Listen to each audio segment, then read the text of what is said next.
my top of my game this morning. My kids are leaving the area. I'm going to be here for a few months more. We have so much going on. Good morning, Jenny, that I just, with my ADDness, normally I fall asleep fine, but last night it was just a constant battle of trying to get to sleep no matter what I did. It wasn't working, so I've only had about 2 hours of sleep. My eyes are drooping, and I'm going to try and make it through this, and then we'll see you guys Wednesday morning. Remember, I'm going to do these morning talks Monday, Wednesday, Friday now, and then I will start to go live a little bit in the evening on Thursdays on a whole different subject. But anyway, let's get into it. So prostate health, low testosterone, erectile dysfunction, insulin resistance.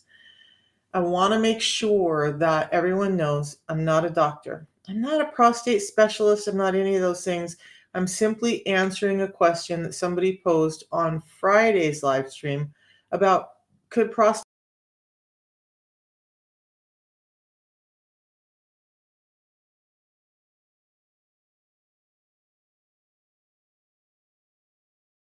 Hickman. It comes from some here again, science is changing how they view the link between insulin resistance and any of these disorders. The short answer is yes, there's a link. The long answer we're going to get to in a second. So I am not like the men's health expert. Again, I'm answering a question. I care very deeply about the men in our lives. I think that they've gotten a bad rap. I mean, even though I come from an area where, this whole toxic masculinity could be real, I think that men don't get enough attention for some of the stuff that's going on, and we need to address what's affecting them. And this whole area below the belt is really devastating for men when it starts to fail. And insulin resistance is linked highly to all of this starting to go downhill. These three things tend to happen more often in older men than they happen in younger men. But now we're seeing a prevalence of those issues of erectile dysfunction, prostate issues, especially the erectile dysfunction and low testosterone in younger men. I'm not going to make the claim that prostate issues are showing up younger and younger. Interesting thing that Dr. Bickman said in his book, Why We Get Sick, is that this prevalence of men's health issues has really gotten worse in one generation. And I've mentioned this multiple times before, but we do not change genetically that drastically in one generation. We don't. It takes a long time for our bodies to change to make that kind of drastic impact on global health. So what if it's not genetics that's changed? What has changed? And here again, we're going to link back to our modern food environment. So when we're getting food that's not giving us the nutrients we need, when we're so focused on bagged, boxed, barcoded foods that's the basis of our nutrition, and all of those foods very quickly turn into glucose in our system, and that very quick need for glucose, which is only one of two fuel sources for our system, starts to cause insulin resistance. Now when we start to look at, instead of is this just linked, is any disorder linked to insulin resistance, and be like, yeah, obesity, this, that all causes it, that can start to create more insulin resistance. We see a prevalence of insulin resistance higher in these groups than we do in people without. And so scientists have started to say, well, wait a second. If there's this big link between all of these things, all of them that I talk about a lot, especially, and we're going to talk about men's health today, but if there's this big link, is it only one direction that this is happening, or is there maybe another answer? And so there are a couple of studies out from the NIH, National Institutes of Health here in the US, that talk about some of this. They've now started to look at how does insulin resistance actually impact men's health. And what they're finding is a direct relationship in a number of ways. So let's talk about low testosterone. When I do talks about PCOS, and I'm more than happy to talk about those again, we know that insulin is inhibiting estrogen production by addressing producing too much androgens and not allowing those androgens to convert in women. But what happens in men is that It's also dampening how testosterone is produced, but besides that fact, men are being overwhelmed with estrogen levels because fat cells have this chemical or this component called aromatase in it. That's the same thing that's working in women's ovaries against women having estrogen. Now, in men's fat cells, this starts to create too much estrogen. So you end up with love handles and man boobs. And it's not your testosterone is low necessarily. It could be that you have way too many fat cells and a high level of insulin, and that's causing this imbalance of sex hormones. Now you have low testosterone, you have man boobs, you have love handles, and you're suffering and feeling like it's all you when it's just our food. So, Neo, we're going to go over what I did to reverse my insulin resistance in just a minute. But I want to answer these questions. So, all I did was a real system. Yeah, the protocol, this is just a couple of drinks that I have in a day. It's not meal replacements, it's not any of that, but it's addressing these nutritional issues that I'm talking about, and that's why it works.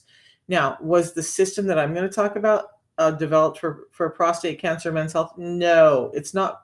It's really only developed to address insulin, and that's the claim we can make. But we've seen so many people get better with a number of issues that I answer the questions as to why. Because it happened for me. I got really sick. I started to get a lot better, and a lot of things changed, and I didn't understand why everything was changing and not just my diabetes. So I'm here to answer those questions if I can. So and if you are interested in the protocol and you don't have time to listen to me talk, go to the link in my bio.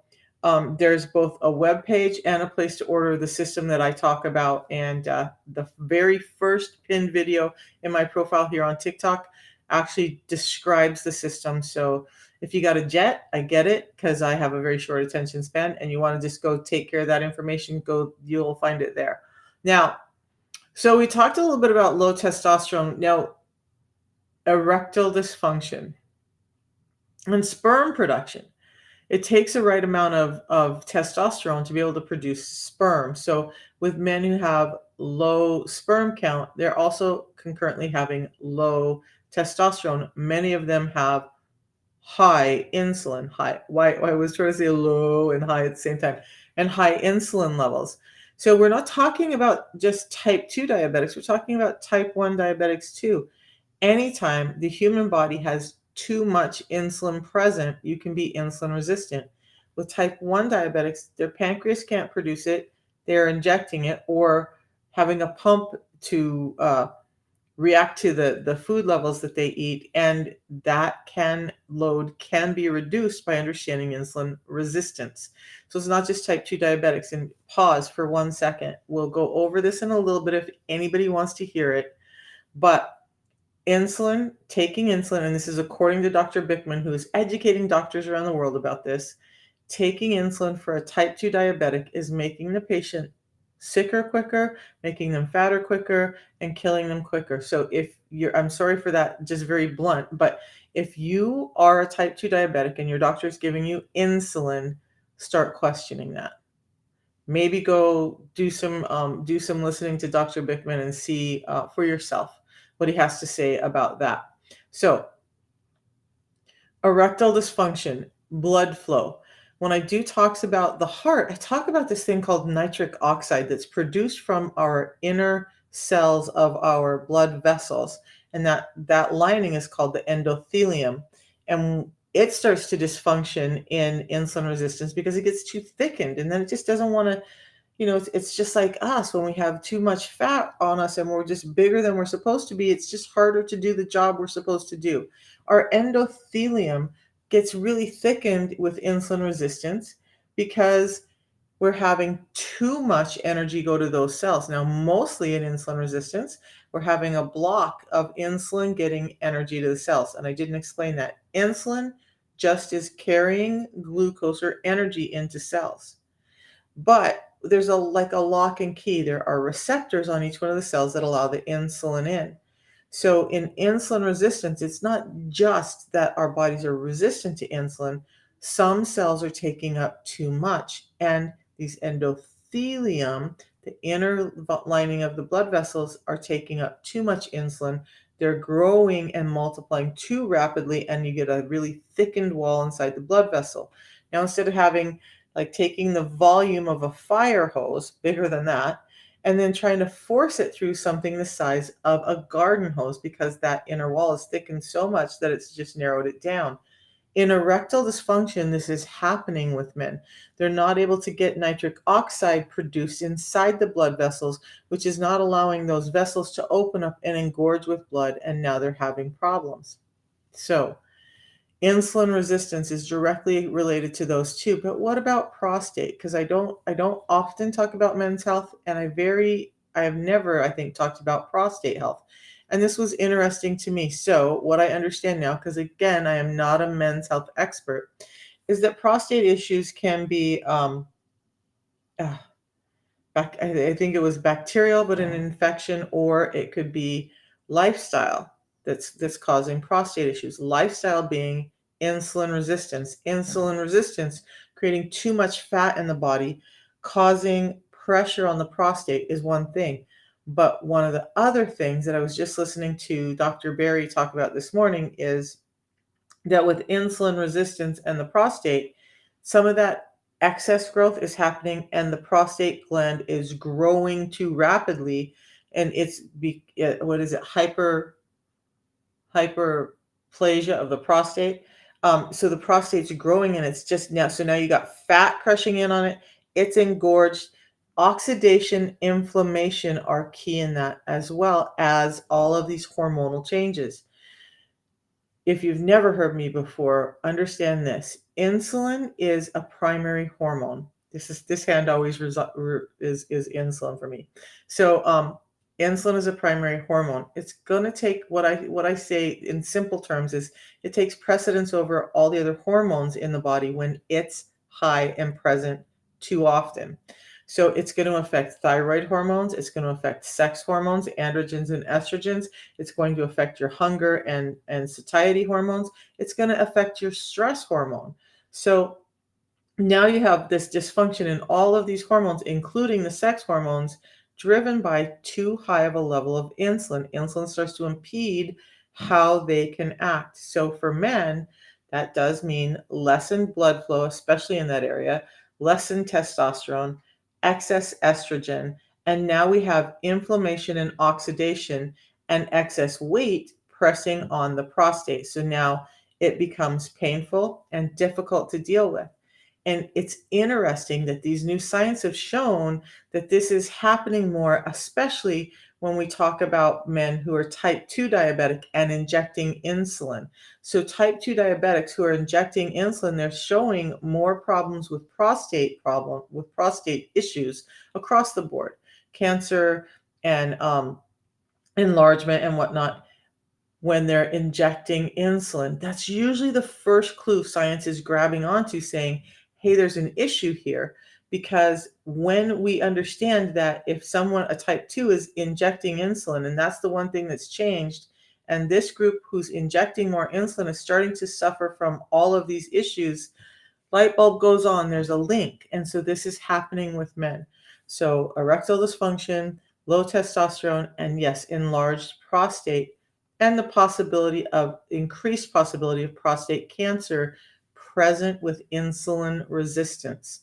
So again, my big thing is this. Am I here to tell you that I have some magical cure for everything? No, I'm not. But what I'm here to tell you is that if we can start to understand this one thing called insulin resistance really is related to almost everything that we're suffering from and sick from, then maybe we should start to focus on addressing the one thing instead of trying to scatter our attention and address multiple things and see what can happen. Now, if you have prostate issues and you address your insulin resistance and you still have prostate issues, yeah, keep getting it checked out and looked at. I'm not saying stop going to the doctor. I'm just saying let's add this to the arsenal and start taking control of our own health in a way that says, hey, we don't have to live like this anymore if we understand what the root cause really may be. And for many people and for many disorders, that root cause can be insulin resistance. Now, Neo, if you're still in here, what I did to reverse my insulin resistance, and I have a number of guys that are on the system who have increased their erectile dysfunction, in 3 months increased their testosterone levels back to normal levels, who have decreased prostate issues, and as well as kidney issues and liver issues and whatnot. They have better sex drive. Everything is functioning again. And all they did was this protocol that I'm about to talk about that addresses insulin resistance. They were addressing insulin resistance and everything else got better. And that's what I'm talking about. So I want a disclaimer again that I am not diagnosing or prescribing. I'm just saying, let's address insulin resistance. And if we understand that insulin resistance is not born of a need for medication or of a lack of medication, and understand that it really is about our nutritional diet, then we can start to understand how to start taking care of the men in our life. I normally talk about women's issues. So what I do is every morning I have this tea that I have twice a day. And then I have a pre-meal drink that I have before I eat. And for me, it's before I eat anything. Many people, it's before their biggest meal with carbohydrates. And that's it. So why these two things? Why is this addressing this insulin resistance? The tea. The way I start my day in a fasted state is this tea. It does not break my fast. Why fasting? We'll go back to that in a minute, and I'll explain why we do some fasting with the system, and it is important in getting your insulin resistance under control. So the tea helps me stay satiated. It's helping me feel full without even eating by addressing areas in the brain and in the gut, scientifically proven. It's also helping my cells be more receptive to glucose that may be in my bloodstream. And yes, in a fasted state, you can still have glucose in your bloodstream, not because you ingested anything, and I'll explain that in a little bit, but it's helping me be more receptive to and utilize that glucose better. It's helping me produce more human growth hormone in a fasted state. In a fasted state, it's also helping me produce more ketones, and those messengers, ketone messengers, tell our body to be in fat burning state. Now, our brain and our body needs to utilize glucose and cholesterol for energy. The problem is we're stuck in sugar burning. And what the system does is help us go back to being able to switch between sugar and fat for fuels. So the components in this not only help with that, but remember when I talked about oxidation and inflammation, I didn't go into detail about that, but insulin resistance increases oxidation in the cells, inflammation throughout the body. That's causing problems with prostate, and there's now science linking that. This has anti-inflammatories and antioxidants in it. So is this developed to address prostate or men's health? No. But if we address oxidation, inflammation, blood sugar levels, and are able to switch better from sugar to fat burning, then we start to have something that works. But it also is helping you feel fuller, so you're not needing to snack and break your fast too soon. The second part is this fiber matrix that we take that is a drink. I'm going to drink mine right now. And these packets make it so super simple. They're real food. They're halal. They're gluten-free. They're not causing problems with people's health and don't have any major side effects. This may give you some gas and bloating in the beginning because your gut's not very strong yet. And then that goes away. That's one of the biggest complaints I have from people in the beginning. So then you're just going to drink more water, be more active for a little while, and it's going to help your gut start to strengthen up. Now, the fibers in this, there are 7 different soluble and insoluble fibers. So they go in and they're what's helping to regulate blood sugars as we're eating that glucose. It's helping us direct the glucose through the system in a healthier manner where it's not absorbing as quickly and not as much of it is absorbing. And so that's it. I just poured it in, I shook it up. It's already starting to thicken, so I'm going to drink it down.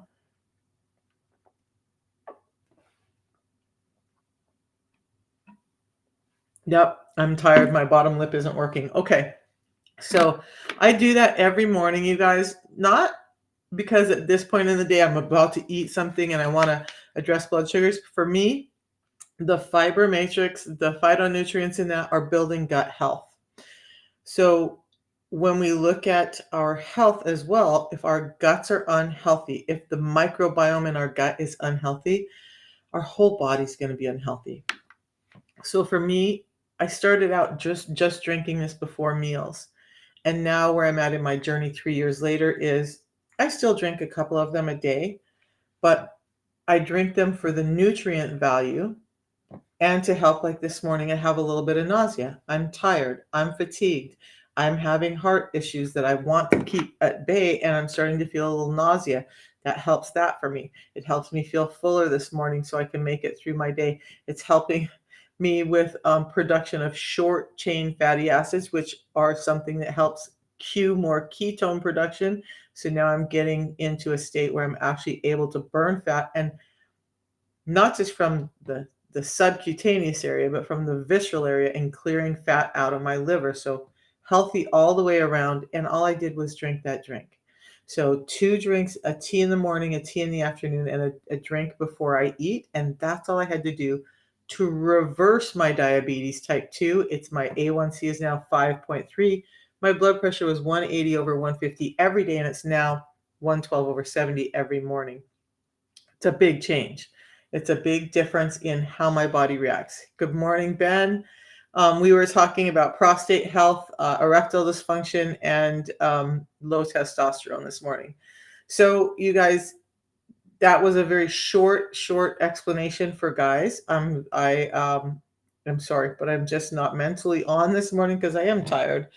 My kids leave here on, or the movers show up Thursday and Friday to pack, and then Saturday we're going to go through and paint, touch up paint, and do stuff just to make sure their house is ready for sale before they leave. So, and in the midst of that, I'm going to have my grandson 3 days this week to help them out, and so I just am under a lot of excess mind chatter right now, so I'm not sleeping well. Okay, I did want to drop something for you guys that I learned.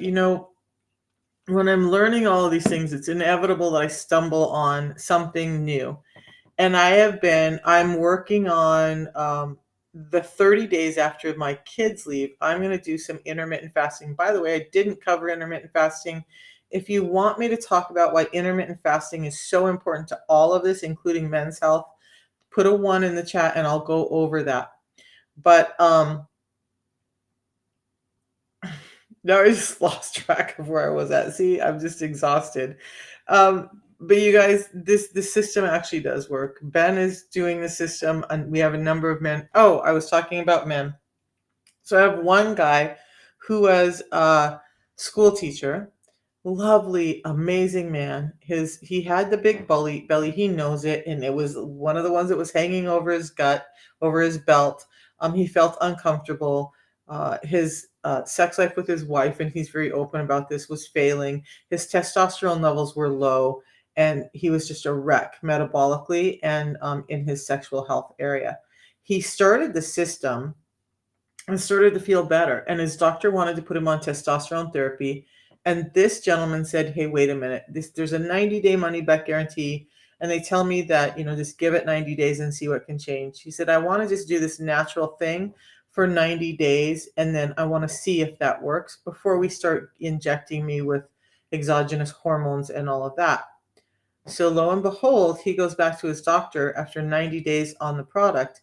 And this man whose testosterone levels were not in range and were bottomed out were now in range and kind of in the mid range. His erectile function had come back and his overall health was better. He was losing weight, he had more mental clarity and better moods, all from addressing insulin resistance.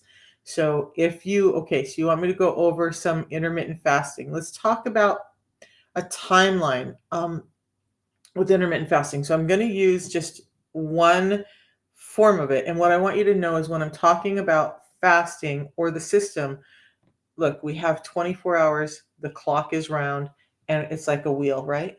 So although I'm going to talk about this specific timeline, pay attention to the numbers and adjust it to what your life looks like. So I had my dinner last night. By the way, you guys, I am so surprised. I was going to talk about I got to drop this first, Ben. Eggs, because I'm going to do this 36 and 12 fast for 30 days after my family leaves. And I can explain what a 36 and 12 fast looks like. I'm doing it because I am struggling with my heart as long-term hypertension result. Thank God my hypertension is under control. But I sat down because this is how my brain works. And I'm like, okay, these are the days I'm eating. These are the days I'm not eating. This is what it is. And on the days I'm eating, now I'm going to be getting in more nutrition than I would be now because I got to make up for those 36 hours while utilizing the benefits of autophagy. So I plan to have a steak every day. I've heard so much, and I know that I love eggs. So I'm going to have at least 4 eggs every day and whatever. So I'm like, ugh, I just don't know if I want to eat fried eggs every morning. So I was like, just boil some eggs and keep them in the fridge. It'll be easy because I tend to get busy and then I don't eat. So if the eggs are boiled and they're there, I'm more likely to just grab them and have that protein source, protein and cholesterol and glucose source, much easier, perfect protein. And then I hear this doctor talking about why boiled eggs make you more satiated than fried or any of the other eggs. So now it has to do with when we fry eggs, when we cook them in other ways, a lot of the water content of them evaporates. When we boil eggs and they're contained in the shell, that water does not go away and it stays within the egg, which is more satiating the more when we have that water. But it also changes the profile of the protein within the egg when it's boiled. Something about boiling it changes the profile of the protein, allowing the protein to be more usable in your body. And I haven't done study, I haven't looked at research. I'm simply saying, reiterating what a doctor was talking about that I was listening to. So I definitely want to go look at this, the science of this. But between that, keeping more of the moisture in the egg and changing the way the protein is made up inside the egg that's boiled, it makes the egg change so you're utilizing more of the protein, but it's also keeping you fuller longer. If you've noticed, like I can sit down and I can fry up 4 eggs and I can go through those pretty quickly and still feel hungry a while later. But it's hard for me to get through 4 boiled eggs, and that's part of the reason why. So if you love eggs and you're a big proponent of eating eggs for protein, which I am because they're a great balance of fats and proteins, try boiling them again. I used to eat boiled eggs all the time when I was younger. Try boiling them. According to this doctor, again, it's going to allow you to absorb more protein, allow you to stay fuller longer. And that's exactly what we want, while still allowing you to have normal levels of energy because it's giving you cholesterol, a little bit of glucose, and that protein all from that one egg. All right, so now back to fasting. Fasting. So I had my dinner last night, and that's what triggered all that. As a mom, I really love cooking for my kids. I can't, like, it's just, I'm from that generation. I love making food that my kids sit down and they're enjoying it and they just like, mom really killed this. That's just such a great feeling for me to feed my kids and give them the food they love. Good morning, Dee Durham. Um, so I asked him, he loves my lasagna, the way I make lasagna.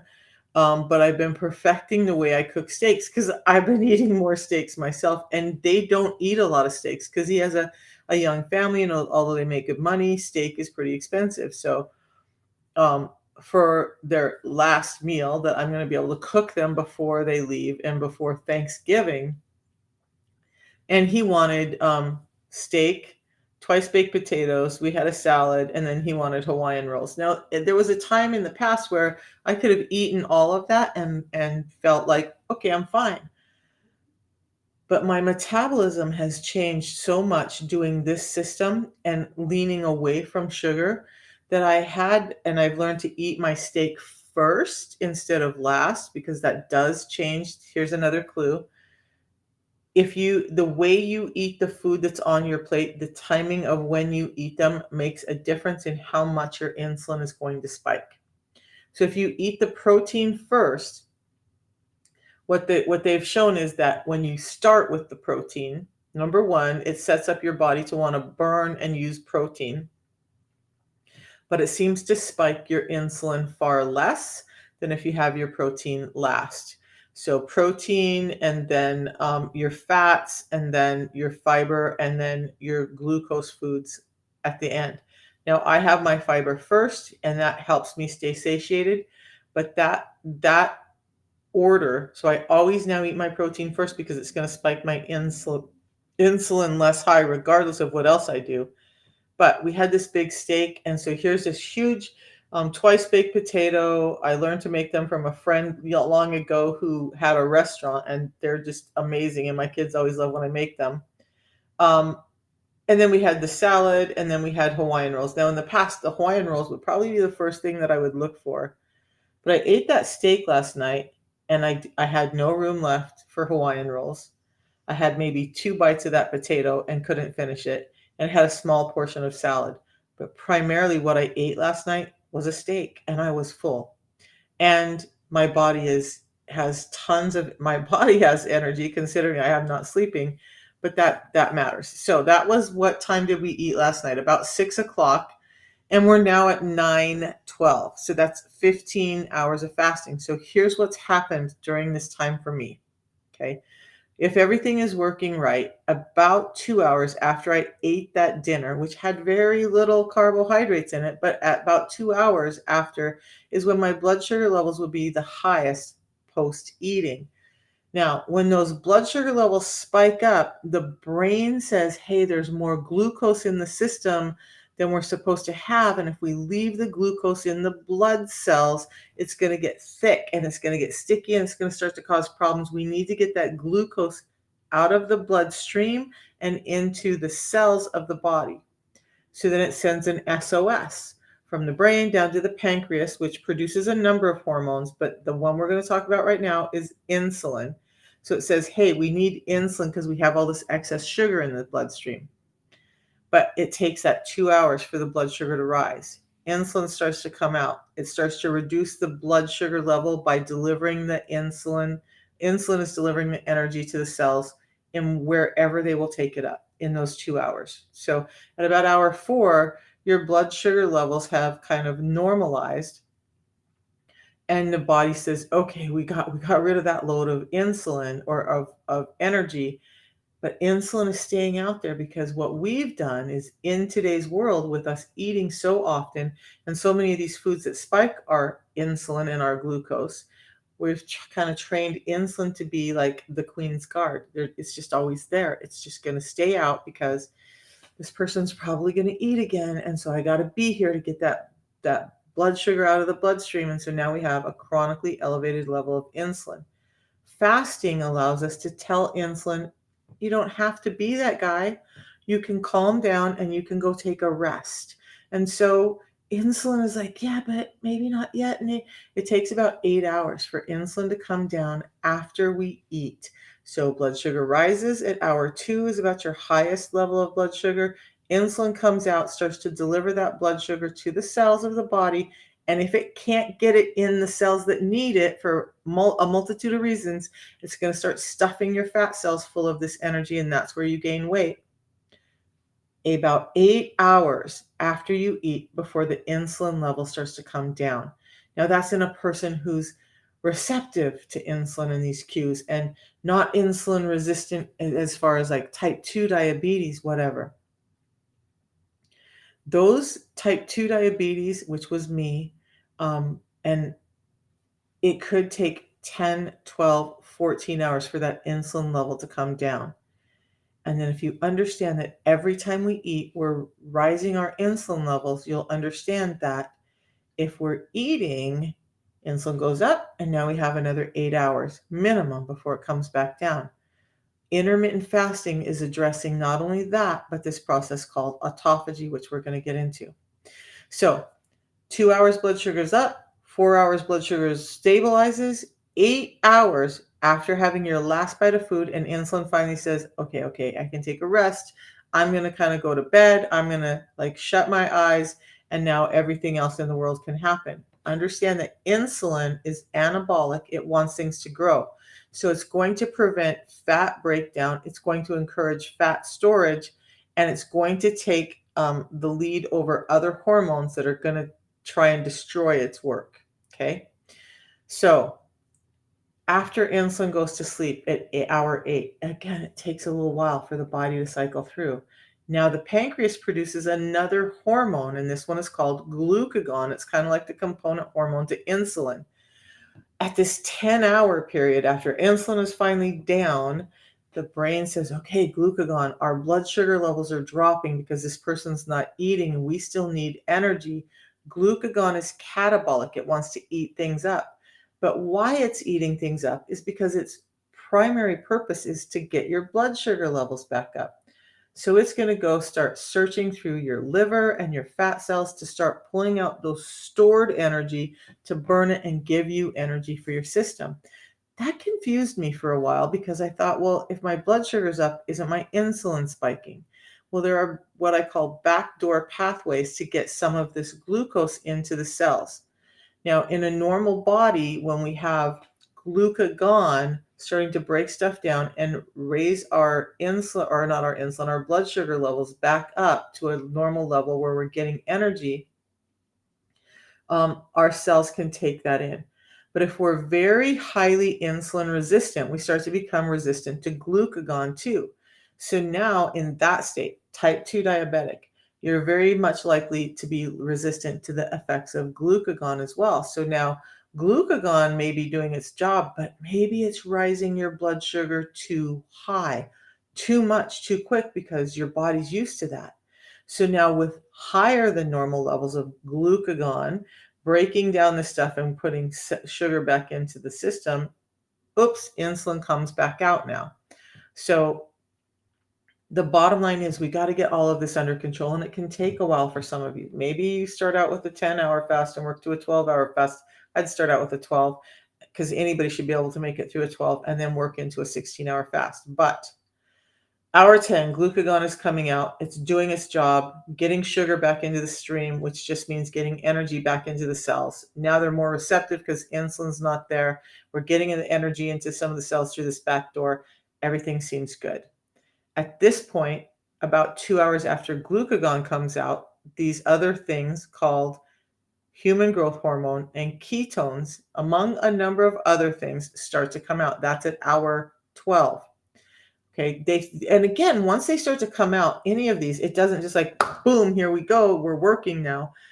It has to get through your body and it has to get those messages through. So now at hour 12, we have human growth hormone increasing. We have ketones increasing. Now we're having the cues that tell our body we want to burn fat for fuel. So at about hour 14, that whole process starts. Now we're in fat burning mode. Now we're in this state, starting to be in this state of autophagy, where we're starting to use up junk cells from the system. There's a ton of them that are causing inflammation, oxidation, that are just dead and dying and can't be gone because insulin's been in control. We're cleaning all of that up. At hour 14, we're cleaning up junk and we're burning fat. That's why we do a 16-hour fast. Now, at 16 hours, if you eat, then you're going to spike your insulin a little bit again, but insulin, hopefully, after some time, isn't going to spike as high because it's going to start to understand, oh, hey, this person is not having a Snickers bar every 2 hours. They're not having a bag of chips and then a soda and then a baked potato and then a cupcake and then a whatever that they can throw in their mouth. So I don't have to be that bully on guard because they haven't overinflated the need for me now. So insulin doesn't spike as high over time with this practice of intermittent fasting. And then how the system works into that, you guys, is this. This is helping, the tea is helping people deal with their satiety so they're not so hungry, so that they have mental clarity and energy during those fasting hours without breaking the fast. In fact, by furthering the fast. So this is helping us get through the fast. Energy, mental clarity, satiety. But this one, even in a fasted state, which I just drank mine in a fasted state this morning, especially in a fasted state, it's helping my gut microbiome feed on this. The positive microbiome feeds on this. creates, and it's the soluble fibers in that are creating these short chain fatty acids, or the abundance of them. So now my body is kicked up its fat burning mode when I drink that during my fasting period. You don't have to, it's what I choose to do. But through creating those short chain fatty acids and cueing ketones, it's helping keeping our insulin down as well. But it's also encapsulating the food. You'll see how thick this is. It's not watery. It's coating the side of my jar. That's what's happening inside my gut right now. It's coating my gut. And if I were to eat anything now, it would coat that and slow down the sugar and the fat absorption into my bloodstream so that I have less of a blood sugar spike. This reduces a blood sugar spike up to 37%. Something like this reduces a blood sugar spike by maybe 10%. So about 4 times as effective, and that's part of the goal for this. We want that 37% reduction in blood glucose in today's world. So 16-hour fast is what we recommend, and just about anybody can do it. I counsel people all the time on how they can still do their medications while they're taking them. A number of people get off of the medications after doing this. I got off of 13. Work with your doctor on that. But so did you guys want to hear about why I'm doing a 36-hour fast and a 12-hour eating window for the next month? A lot of people have found, not a lot of people, let's be a little more specific. Science has found that this 36 and 12 fast, even one day of it a month, can help to boost your metabolism and start to clean up some of that oxidative stress and inflammation in the body. Now, I have no gallbladder. I've had 3 joint replacements. I have a heart that's healing from long-term hypertension. My focus, now that my insulin resistance is under control, is to get my heart healthy. This 36 and 12 fast, does my cortisol increase a little bit? Yes. Does it increase as much as when my insulin is high? No. But what's happening is after hour 16, between hours 16 and 24, that autophagy that's happening, that space where we're starting to utilize, why are so words, utilize junk cells as fuel for our body, where we're doing this cleanup inside of our cells and throughout our system, really starts to amplify between hours 16 and 24. Now, autophagy really starts to maximize between hours 24 and 36. At about hour 36, the benefits of autophagy really start to kind of top out there. Now you can continue to do it and still see some benefits, but if you look at a curve, the top benefit of autophagy is going to be at about hour 36. And since I'm not all about calorie restriction, calories in, calories out, this is not about that for me. And I had a conversation with my beautiful son about that. This is not about calorie restriction. In fact, during the 12 hours that I eat, I will be focusing on nutrition like a steak and plenty of fat with it, and eggs. And so I'm really focused on protein and fats. Will I allow myself to eat a baked potato or a slice of bread if I want? Yeah. Do hawthorn berries help you? I've heard a lot of good about hawthorn berries, but I'm not a specialist in hawthorn berries, so I can't really answer that one for you. So fasting in combination with this does a body good. Now, what I want to say is, even though I'm going to do this 36 and 12 fast, and it's easier than you think, and especially for an ADHD person, if I wake up and say, today is a fasting day, and I just take food off the table for my ADD brain, I go through it with like a breeze when I'm having this. When I do the 36-hour fast, I don't stop the system. I continue doing it just as if I was eating. So when I do start next week, I will have this in the morning, I will have this in the afternoon, and because I now know that this is helping me produce short chain fatty acids, anytime I start to feel nausea or extreme hunger, I'll just have this as well. So I'll probably still have at least two of the tea and one of these a day during my fast to help me with nutrients. So I'm getting in vitamins and minerals. I'm getting in those antioxidants and anti-inflammatories.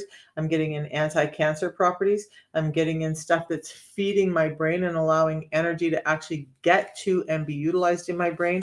I'm cleaning up my gut microbiome, so we're reducing inflammation there, which is healthy for my heart, healthy for my liver, healthy for my kidneys, extremely healthy for my metabolism.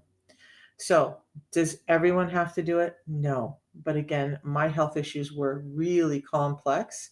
And although we've addressed a bunch of them, I always take extra steps here and there when I can to help further that. Like I just did a cleanse a month ago to help get toxins out of my system.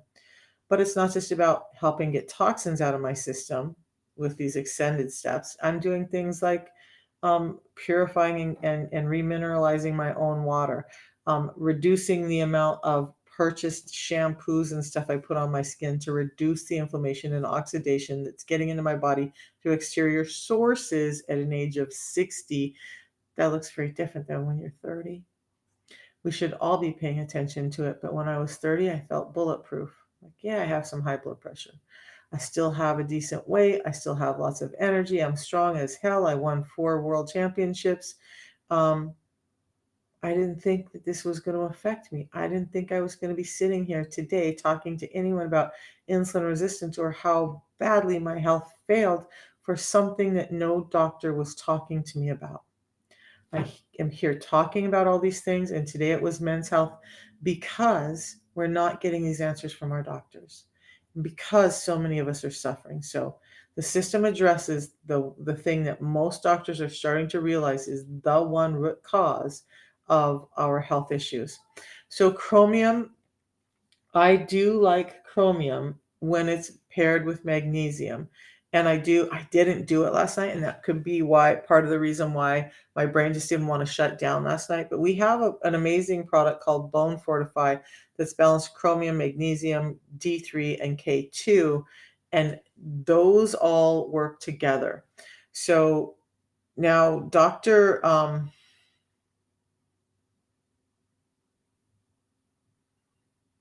Oh my gosh, I listen to so many doctors. Why is his name not Berg? Dr. Berg was talking about the one most important mineral that you can take is actually magnesium. Above anything else, the one that's going to impact your health the most is magnesium. So I do our Bone Fortify, which is balanced magnesium, um, chromium, D3 and K2. I do that every night before bed. So you can get that product in my link as well. I will open up the link for the Bone Fortify again today. Um, but that's the one I use in addition to the system. It helps me sleep. And by the way, when you're getting in enough magnesium, you're going to have a better time going to the restroom. So people who are saying, I'm having gas and bloating and this is horrible, maybe get some magnesium in as well as the balance, and that will help. Okay. What was the other question up here? Hawthorn berries. Um, yeah, I'm not sure why it didn't show your comment earlier. Sorry about that. Okay, guys. So I will be back Wednesday morning. Remember, I'm not going to be live on Tuesday and Thursday mornings now. I have some other things. I will try to get the content about prostate, erectile dysfunction and low testosterone into my blog today so that you guys can go back and read that. Remember, all of these are held on YouTube. So if you want to go back and listen, you can. And know that the system that I talk about is what really is helping people worldwide start to get their health back and get control of a number of these issues that I talk about. So if you have questions about something, is there anything anybody wants me to talk about on Wednesday? I love answering questions for people. Like prostate is not one I've ever dove into, and so I'm still going to be learning about that. But I'm no longer shocked every time I start to find links between all of these disorders and insulin resistance. If you see yourself on that list, you're probably insulin resistant. And if you understand that medications are not making it better, they're not addressing the root cause, they're masking symptoms, maybe you want to go for a more natural approach that's got a 90-day money back guarantee. You get coaching from me if you use my link, and you pay the same price for it as I do, which is about $5 a day. High blood pressure, Victor. I love to talk about blood pressure. So, I don't sell skincare or those. If I do anything for my skin, which I rarely, my skin has always been really fine textured. But I used to, when I was insulin resistant, had big dark patches on my elbows. There was rings around my elbows, and this was really scaly and caught on all my clothing and furniture. That all got better. So I don't really use skincare products a lot. I use, if I do, it's either shea or coconut oil, and that's it. I don't, I have cleaned my house out of most products that are produced unless they're super clean without all the excess toxins in them. So just read labels. I'm starting to make some more of my own stuff and looking for better hair care. I stopped dyeing my hair. Yes, I like to dye my hair, and I struggle because I wanna do highlights every once in a while, and I wanna cover the grays, but then I have to understand that every time I put that stuff on my scalp, I'm causing more inflammation in my body and oxidation, and I don't want any more of that in the 60-year-old body. Um, High blood pressure, Victor, there's 5 ways that insulin resistance causes high blood pressure. So my blood pressure 3 years ago was at 180 over 150 every day. The best we could get it to in the doctor's office was 150 over 110, and I was on dual therapy and statins, and I was like being cycled through these drugs. And my doctor, who was also, she's like a golden girl's best friend, was really concerned that like I would die if we didn't get my blood pressure under control because it was that high. And people are like, well, there's no way your blood pressure could be that high. Well, that's why I'm having heart problems now. But the good news is, because of the system, because of addressing my insulin resistance, my blood pressure is now 112 over 70 every day. I don't take any prescribed medications, none.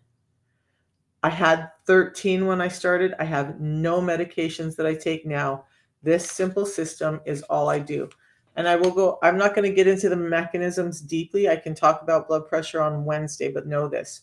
It affects the size of your blood vessels. It affects how your blood vessels can open up or not open up. It affects how you retain salt and water. It affects increased cortisol levels, which are causing your heart to pump faster. And insulin resistance also changes the profile of your LDL, making it more damaging to your blood vessels, causing more cardiac problems or cardiovascular problems. So it increases high blood pressure. Scientists are now saying that 95% of high blood pressure is from insulin resistance. And then if we take another step down the road and understand that, they also say that 80% of cardiovascular events or diseases are caused by long-term hypertension. Now we have a pretty big link that runs right back to insulin resistance. Get the insulin resistance under control, get your blood pressure under control, start to save your heart. I hope that helps. I'll talk about it more in depth on Wednesday. I'll tell you how insulin is creating all of those things in your system. It's something I really do love to talk about, probably because of all the issues I've had. No doctor was able to get my blood pressure to normal at all, and I felt like giving up. In fact, there was nights when I would wake up and my blood pressure would be 220 to 240 on the systolic, about 160 on the diastolic, and I was mortified, terrified. I knew that my heart could explode at any moment. I actually used to cry and think that I was going to die in my sleep.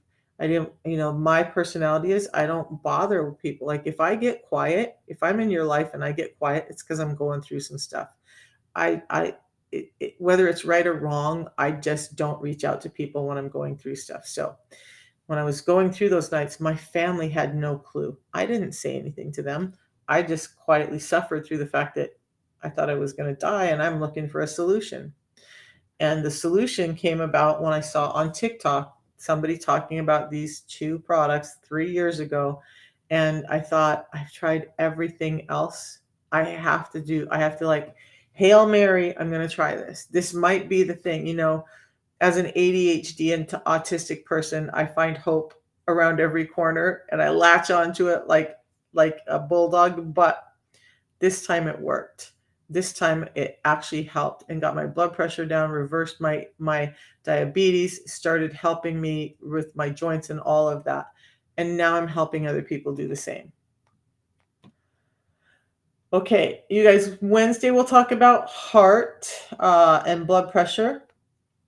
And then I will get some content up. Message me if there's something you want me to do research on and put up that's related to insulin resistance. Now, understand that when I do work around insulin resistance, because I'm so in love with this product and I'm truly in love with the product, even if I wasn't here, being a direct sales representative, I would be sharing the hell out of this because it's changed my life so much.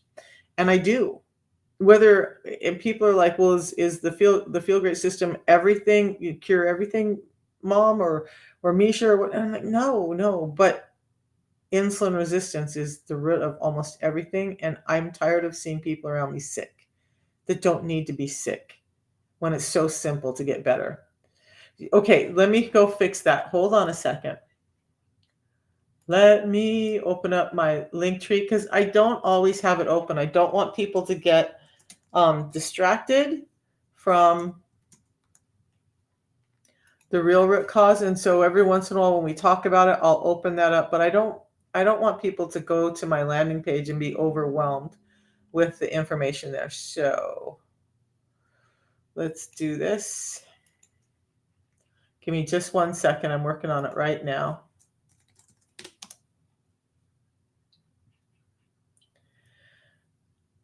And we actually do have a number of other products besides the Feel Great system, but everything we have is related to metabolic health. And so just take a look at those.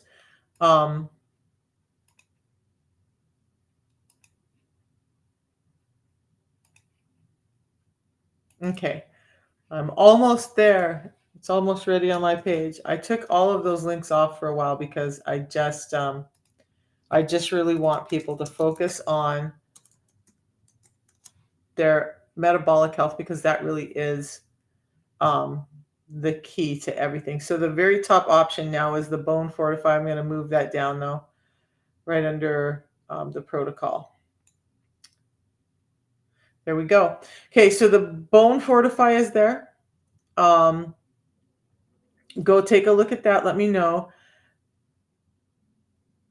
I have a testimony about high blood pressure. How much is the system? The system is $5 a day. So let's take a look at that really quick. Let me, I don't know why that was. Let me flip my camera around and let's take a look at how to order and what all that looks like.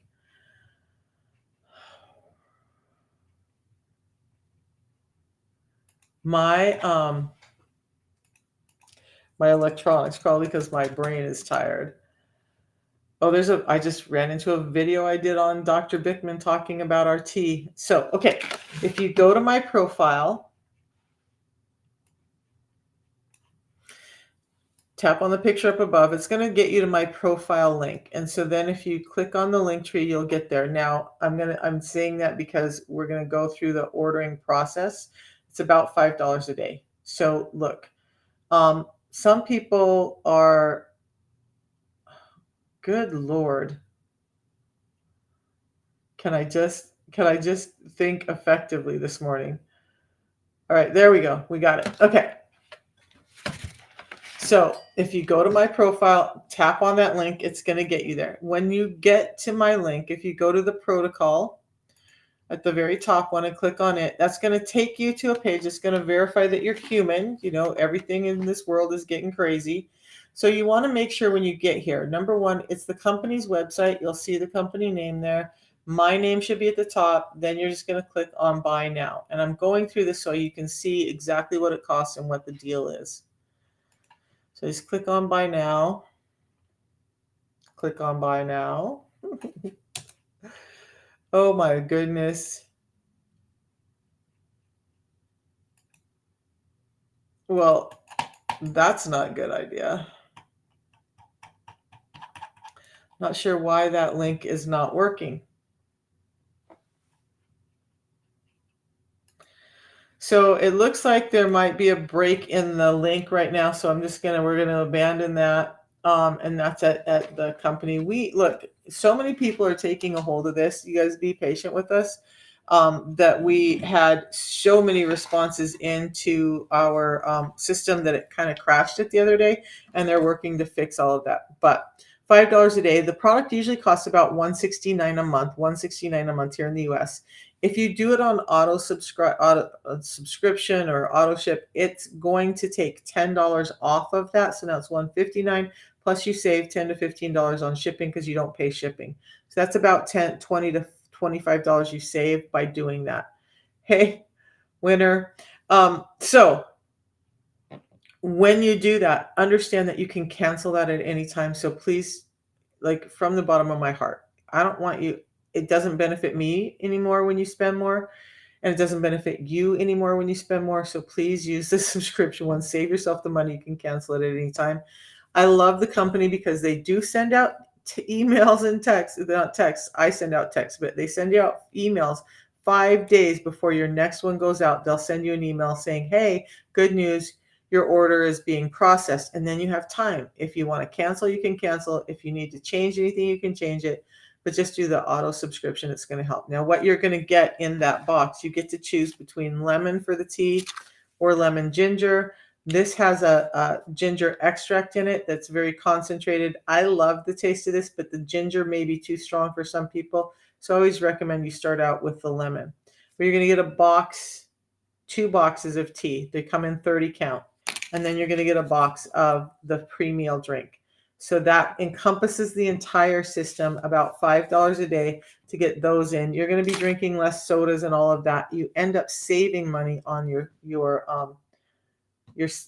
food bill throughout the day. Okay.